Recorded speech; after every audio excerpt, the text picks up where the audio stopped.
ओम नमो भगवते वासुदेवाय। श्री केशचंद्र क्यों अर्जुन को इतना चाहते थे, क्यों उनके प्राण धनंजय में ही बसते थे। इस प्रसंग में एक कथा इस प्रकार है। एक बार कैलाश के शिखर पर श्री गौरी शंकर भगवत चर्चा विषय में कुछ वार्तालाप कर रहे थे।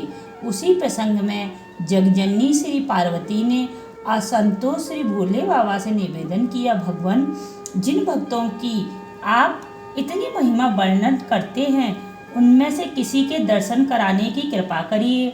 आपने श्री मुख से भक्तों की महिमा सुनकर मेरे चित्त में बड़ा आहत हुआ है।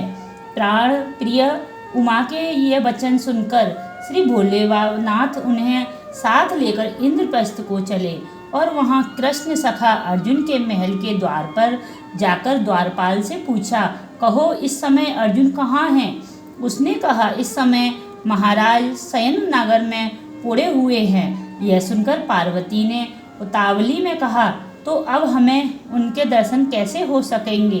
प्रिय को अधीर देखकर श्री महादेव जी ने कहा, देवी, भक्तों के उसके इष्ट देव भगवान के द्वारा ही जगाना चाहिए, अतः मैं इसका पतन करता हूँ। तदंतर उन्होंने समाधिस्थ होकर प्रेम कर्षण द्वारा आनंद कंद श्री ब्रजचंद्र को बुलाया और कहा, भगवान, कृपा अपने भक्तों को जगा दीजिए। देवी पार्वती उनका दर्शन करना चाहती हैं। श्री महादेव जी के कहने से श्याम सुंदर तुरंत ही मित्र उद्धव, देवी रुक्मणी और सत्यभामा जी सहित अर्जुन के शयन नगर में गए। भाई कृष्ण को आया देखकर सुभद्रा हड़बड़ाकर उठ खड़ी हुई और उनकी जगह श्री सत्यभामा जी विराजमान होकर पंखा झलने लगी। गर्मी अधिक थी, इसलिए भगवान संकेत पाकर उद्धव जी भी पंखा हाँकने लगे। इतने में ही अकस्मात सत्यभामा और उद्धव चकित से होकर एक दूसरे की ओर ताकने लगे। भगवान ने पूछा, तुम लोग किस विचार में पड़े हो? उन्होंने कहा, महाराज, आप अंतर्यामी हैं, सब जानते हैं, हमसे क्या पूछते हैं?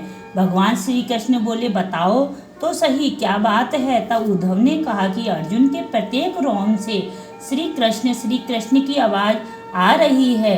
रुक्मणी जी पैर दबा रही थी, वे बोली, महाराज, पैरों से भी वही आवाज़ आती है। भगवान ने समीप जाकर सुना तो उन्हें भी स्पष्ट सुनाई दिया कि अर्जुन के शरीर के प्रत्येक रोम से यही जय कृष्ण की ध्वनि निकल रही है। तब तो भगवान उसे जगाना भूलकर स्वयं भी उसके प्रेम पास में बंध गए और गदगद होकर स्वयं उनके चरण दबाने लगे। इधर महादेव और पार्वती को प्रतीक्षा करते हुए जब बहुत देर हो गई, तब उन्होंने ब्रह्मा जी को बुलाकर अर्जुन को जगाने के लिए भेजा।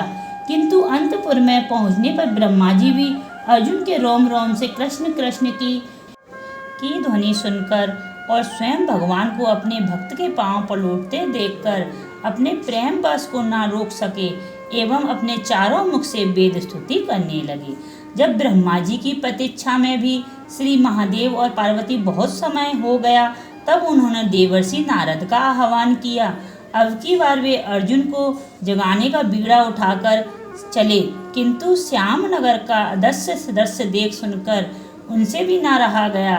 देवी अपनी बीड़ा की कुटियाँ कसकर हरि कीर्तन में तल्लीन हो गए।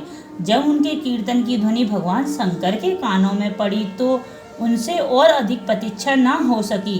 वे भी पार्वती के साथ तुरंत ही अंतपुर में पहुंच गए। वहां अर्जुन के रोम रोम से जय कृष्णा का मधुर नाद सुनकर उनसे भी ना रहा गया। उन्होंने भी अपना त्रिभुवन मोहन तांडव नृत्य आरंभ कर दिया।